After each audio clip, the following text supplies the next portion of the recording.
কখনো কি এইভাবে পোয়া পিঠা বানিয়েছেন? প্রত্যেকটা হবে এমন ফুলকো আর ভেতরে থাকবে অসংখ্য জালিদার। একবার এইভাবে খেজুর গুড়ের পোয়া পিঠা বানিয়ে দেখুন, যেমন টেস্টি বানানো তেমনই সহজ।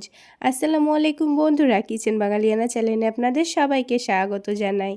আজকে আমি আপনাদের কোনো রকম চালের গুঁড়ো ছাড়া শুধুমাত্র ঘরের চাল দিয়েই তৈরি করে দেখাবো ফুলকো নরম তুলতুলে পোয়া পিঠা রেসিপি। তার জন্য প্রথমে একটা বাটির মধ্যে 1 কাপ পরিমাণ ঘরে থাকা চাল নিয়ে নিচ্ছি আর হাফ কাপ নিয়ে নিচ্ছি গোবিন্দভোগ চাল। এতে করে পিঠাগুলোর মধ্যে থেকে খুব সুন্দর একটা স্মেলও আসবে আর খেতেও কিন্তু দারুণ লাগবে। তবে হাতের কাছে না থাকলে না দিলেও চলবে। এবার চালগুলোকে ভালোভাবে ধুয়ে নেব। চালগুলোকে আমি 2 থেকে 3 বার পানি পাল্টিয়ে খুব ভালো করে ধুয়ে নিয়েছি। এবার চালগুলোকে 2 ঘন্টা মতো আমি ভিজিয়ে রাখবো। তার জন্য একেবারে ফুটন্ত গরম পানি দিয়ে দিচ্ছি। তবে আপনারা নর্মাল পানি দিয়ে ভিজিয়ে রাখলে এটাকে আগের দিন সারা রাত ভিজিয়ে রেখে দেবেন, তাহলে খুব সুন্দর চালটা ভিজে যাবে। তো আমি হাতে খুব কম সময়ের জন্য গরম পানি দিয়ে চালটাকে 2 ঘন্টা ভিজিয়ে নিয়েছি। এবার দেখুন চালটা কিন্তু খুব সুন্দর ফুলে গেছে, খুব সুন্দরভাবে ভিজে গেছে। এবার চালটাকে ব্লেন্ড করে নিতে হবে। চাল যদি ভালোভাবে না ভিজে সেই ক্ষেত্রে কিন্তু চালটা ব্লেন্ড করতে অসুবিধা হবে। তো দেখুন চাল থেকে আমি পানিটা আলাদা করে নিয়েছি। এবার একটা ব্লেন্ডারের মধ্যে দিয়ে দিচ্ছি। পুরো চালটাকেই কিন্তু আমি একবারেই ব্লেন্ড করে নেব। চালটা ব্লেন্ড করার সময় পানির পরিমাণটা কিন্তু আপনাদের ঠিক রাখতে হবে। তো সেই জন্য প্রথমে আমি হাফ কাপ পানি দিয়ে দিচ্ছি, দিয়ে চালটাকে ব্লেন্ড করে নিচ্ছি। তো দেখুন প্রথমে অল্প অল্প করে পানি দিয়ে আমি আপনাদের ব্লেন্ড করে দেখাচ্ছি। চালটা কিন্তু একটু দানা দানা আছে, খুব ভালো ব্লেন্ড হয়নি। তো আমি এখানে আরও হাফ কাপ পানি দিয়ে আবারও ব্লেন্ড করে নেব। তো একটু করে পানি দিয়ে এটাকে একটু নাড়াচাড়া করে নিচ্ছি। তো পুরো পানিটাই দিয়ে দিলাম। এবার আমি চালটাকে খুব সুন্দর করে ব্লেন্ড করে নেব। প্রথমে একেবারে বেশি করে পানি দিয়ে দিলে কিন্তু চালটা ব্লেন্ড করতে অসুবিধা হবে, তাই বারে বারে অল্প অল্প করে পানি দিয়ে ব্লেন্ড করাই ভালো। আর তাছাড়া চালটা কিন্তু বেশি পানি দিয়ে ব্লেন্ড করে নিলে অনেকটা পাতলাও হয়ে যেতে পারে। তো দেখুন চালটা কিন্তু খুব সুন্দর ব্লেন্ড করা হয়ে গেছে, একটুও দানা দানা ভাব নেই। ঠিক এইভাবেই কিন্তু ব্লেন্ড করে নিতে হবে। আর খুব বেশি পাতলা হলেও চলবে না, আর অনেকটা ঘন হলেও চলবে না।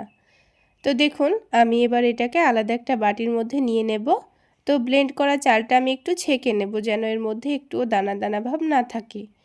তো এরকম একটা বড় ছাকনার মধ্যে নিয়ে হ্যান্ড উইক্স দিয়ে একটু ভালোভাবে ঘুরিয়ে নিচ্ছি।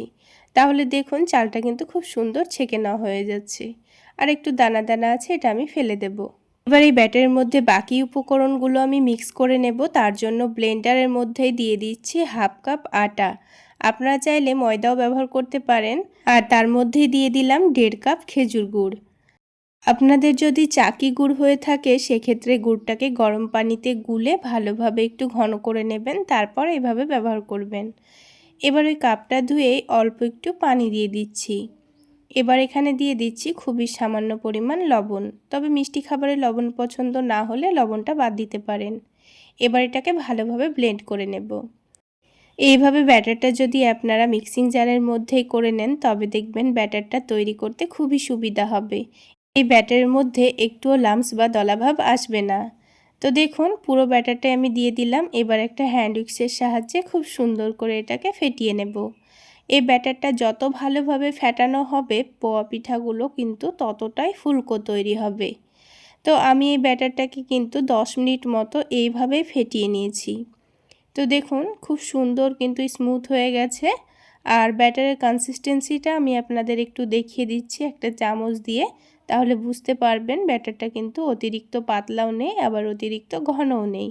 পানির পরিমাপটা যদি ঠিকঠাক রাখেন, দিয়ে ব্যাটারটা যদি হুবহু এইভাবে তৈরি করে নেন, আপনাদের পোয়া পিঠাও কিন্তু 100% ফুলকো তৈরি হবে। তো দেখুন বন্ধুরা ব্যাটারটা চামচে ডোবানোর পর কিন্তু চামচটা খুব সুন্দর কোট হয়ে যাচ্ছে। তো ঠিক এইভাবেই কিন্তু ব্যাটারটা তৈরি করে নিতে হবে।